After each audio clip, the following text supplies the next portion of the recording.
Hello friends, मार्गदर्शन competition classes में आपका स्वागत है। आज हम आपको मुगलों की दक्षिण नीति के बारे में बताएंगे। मुगलों की दक्षिण नीति की समीक्षा तमाम इतिहासकारों ने अपने अपने तरीके से की है। तो हम देखते हैं कि जो मुगल साम्राज्य भारत में स्थापित हुआ, उत्तर भारत की विजय के बाद किस तरह से दक्षिण भारत में उन्होंने अपने साम्राज्य का विस्तार किया, किस तरह की नीतियों का अनुपालन किया, इन सारी बातों की आज हम समीक्षा करेंगे। और वो जो दक्षिण भारत की नीति थी मुगल साम्राज्य के लिए कहाँ तक उत्तरदायी रही उसको सफल करने में, और कहाँ तक उत्तरदायी रही उसको विफल करने में, इन सारी बातों के बारे में आज हम बताएंगे। तो हम देखते हैं जिस समय भारत में बाबर ने अधिकार किया, तो बाबर का सही मायने में जिस समय बाबर ने अधिकार किया है उस समय दक्षिण भारत में बहमनी राज्य, 5 राज्य बहमनी थे और विजयनगर का राज्य था। और इसके बाद हम देखते हैं कि बाबर को भारत में, उत्तर भारत में ही अपने राज्य को स्थापित करने में, उसे सुसंगठित करने में ही अपना सारा समय देना पड़ा। उसके बाद हम देखते हैं जब हुमायूं का राज्यारोहण होता है, हुमायूं को भी दक्षिण भारत की ओर उन्मुख होने का कोई समय नहीं मिला। उसके सामने उत्तर भारत में ही बहुत से चैलेंजेस थे। तो हम देखते हैं जब हुमायूं का गुजरात के शासक बहादुर शाह से युद्ध होता है, उस समय खानदेश के द्वारा गुजरात के शासक बहादुर शाह की सहायता की जाती है, हेल्प की जाती है। और खानदेश की हेल्प चित्तौड़गढ़ के आक्रमण में भी गुजरात की जाती है। जब हुमायूं गुजरात को पराजित करता है, उसके बाद एक हल्का सा आक्रमण खानदेश पर भी करता है, लेकिन खानदेश का शासक क्षमा याचना कर लेता है और इस तरह से हुमायूं का संपर्क केवल यहाँ तक रहता है। इसके बाद हम देखते हैं कि हुमायूं के बाद जब अकबर शासक बनता है, तो अकबर के शासन पर बैठते समय या अकबर के शुरुआती वर्षों में जो मुगल साम्राज्य की, मुगल राज्य की स्थिति थी वो ये थी कि पंजाब और दिल्ली, आगरा, ग्वालियर और प्रयागराज, बनारस तक का राज्य ही शुरुआत में अकबर के पास में था। और इधर बंगाल बिहार की ओर अफगानों का राज्य था। इधर हम देखते हैं छत्तीसगढ़ के आसपास गोंडवाना राज्य था, उड़ीसा, और दक्षिण में ये बहमनी राज्य विजयनगर थे। फिर अकबर ने जब राजस्थान से लेके मालवा तक के एरिया पर अपनी विजय प्राप्त की है, उसके बाद अकबर ने दक्षिण पर ध्यान दिया है। तो हम देखते हैं कि जो दक्षिण में मुगलों की नीति का जो उद्देश्य था वो राजनीतिक और आर्थिक था।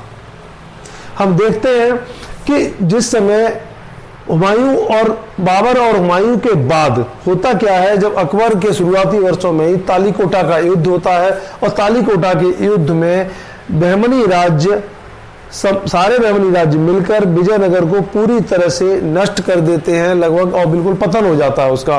और उसके बाद हम देखते हैं कि अहमदनगर द्वारा बरार का विलय कर लिया जाता है और बीजापुर द्वारा बीदर का विलय कर लिया जाता है।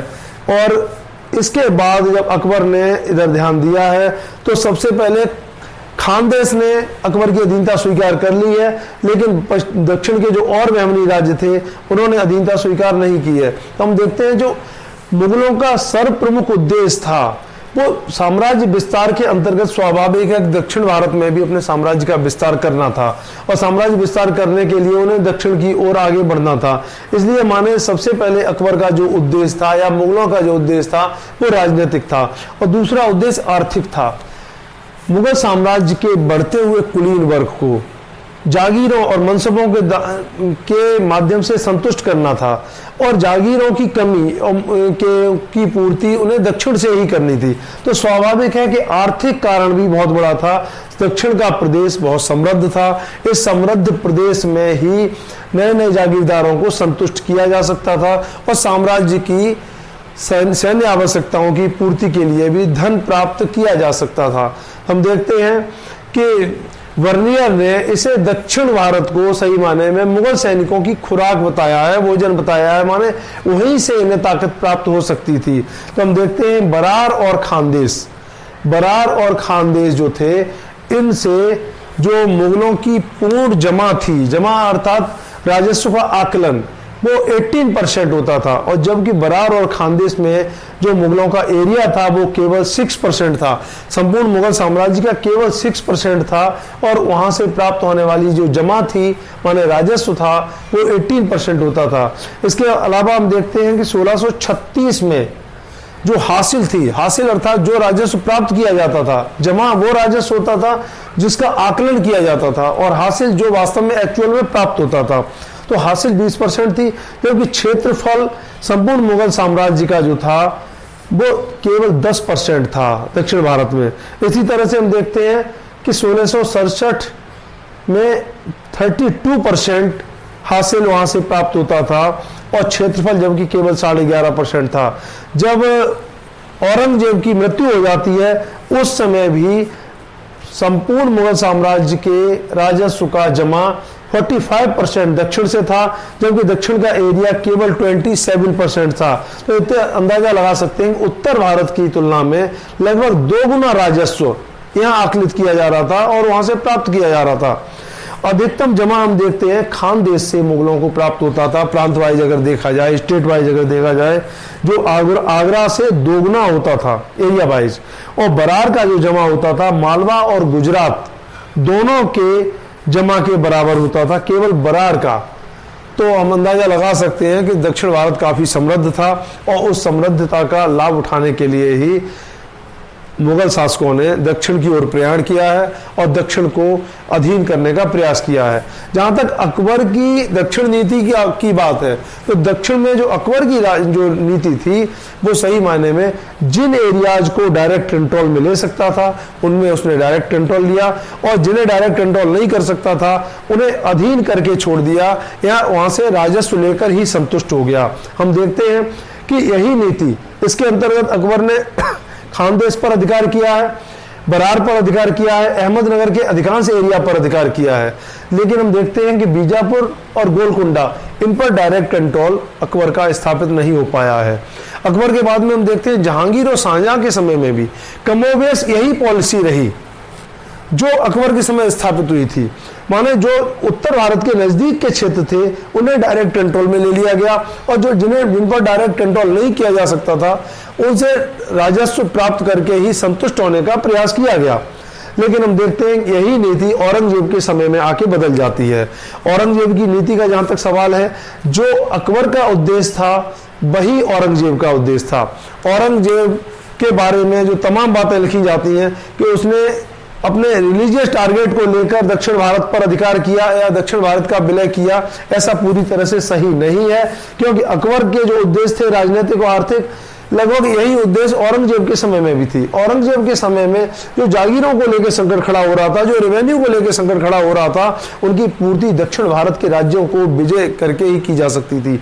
इसीलिए औरंगजेब ने दक्षिण भारत को अपने साम्राज्य में विलय करने के लिए ही उसने ये कार्य किए। तो हम देखते हैं कि औरंगजेब के उद्देश्य की बात अगर करें तो औरंगजेब के उद्देश्य भी राजनीतिक और आर्थिक ही थे।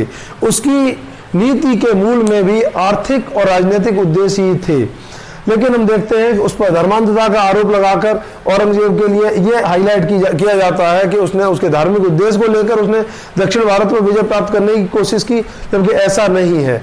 ऐतिहासिक अध्ययनों से, तथ्यों से ज्ञात होता है कि औरंगजेब के समय में भी मुगल साम्राज्य को बड़ी मात्रा में जागीरों की आवश्यकता थी, बड़ी मात्रा में जागीरदारों के लिए नई नई भूमियों की आवश्यकता थी और बड़ी मात्रा में सेना के लिए धन की आवश्यकता थी। इन संपूर्ण की आपूर्ति दक्षिण भारत से ही हो सकती थी। ऐसी स्थिति में औरंगजेब ने दक्षिण को डायरेक्ट कंट्रोल में लेने का प्रयास किया। औरंगजेब और अकबर की नीति में यही डिफरेंस है। अकबर ने संपूर्ण दक्षिण भारत को डायरेक्ट कंट्रोल में लेने का प्रयास नहीं किया, लेकिन औरंगजेब ने दक्षिण भारत को डायरेक्ट कंट्रोल में लेने का काम किया। जब दक्षिण भारत में औरंगजेब डायरेक्ट कंट्रोल करता है उसी समय दक्षिण भारत में एक नई शक्ति का उदय हो रहा होता है। वो नई शक्ति होती है मराठी। जब औरंगजेब बीजापुर और गोलकुंडा का विलय कर लेता है उसी समय मराठों से एक नई चुनौती खड़ी होती है और बीजापुर और गोलकुंडा के दमन हुए राज्यों के भी तमाम अधीनस्थ सैन्य अधिकारी भी मराठों के साथ होते हैं और इस तरीके से एक ऐसी स्थिति बनती है कि औरंगजेब इस दक्षिण भारत की राजनीति में उलझ कर रह जाता है और अंततः ये दक्षिण भारत में मुगल साम्राज्य के लिए एक घाटे का सौदा सिद्ध होता है।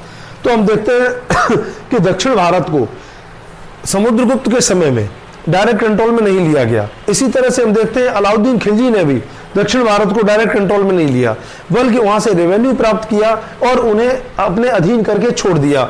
यही गलती मोहम्मद बिन तुगलक के समय में की गई, डायरेक्ट कंट्रोल स्थापित किया गया। इसीलिए बाद में हम देखते हैं मोहम्मद बिन तुगलक के समय में ही बहमनी राज्यों का और विजयनगर राज्य का उदय होता है। इसी प्रकार से हम देखते हैं मुगलों के समय में उसी गलती को औरंगजेब ने दोहराया और अंततः दक्षिण भारत में तमाम विद्रोह हो जाते हैं और अंततः एक मराठा राज्य का भी उदय होता है और जिसे औरंगजेब अंतिम समय तक इसका दमन नहीं कर पाता है। हम देखते हैं दक्षिण भारत में एक समस्या जो उत्पन्न होती है मुगलों की विजय के बाद, वो थी जमा और हासिल में अंतर। मैंने पहले ही आपको बताया था, जमा अर्थात रेवेन्यू का आकलन, एस्टिमेटेड जो रेवेन्यू था वो जमा होता था, और हासिल जो रेवेन्यू एक्चुअल में प्राप्त होता था।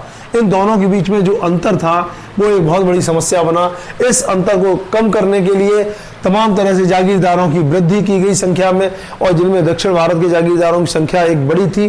और इसीलिए हम देखते हैं औरंगजेब के समय में मनसबदारों की वृद्धि होती है, जागीरदारों की वृद्धि होती है, हिंदू मनसबदारों की संख्या में वृद्धि होती है। इस सब के पीछे कहीं न कहीं दक्षिण भारत में औरंगजेब के द्वारा किया गया मुगल साम्राज्य का विस्तार ही था, और इसी के कारण उसे ये वृद्धि करनी पड़ती है। बाद में हम देखते हैं अतहर अली ने इसे ही जागीरदारी संकट बताया है।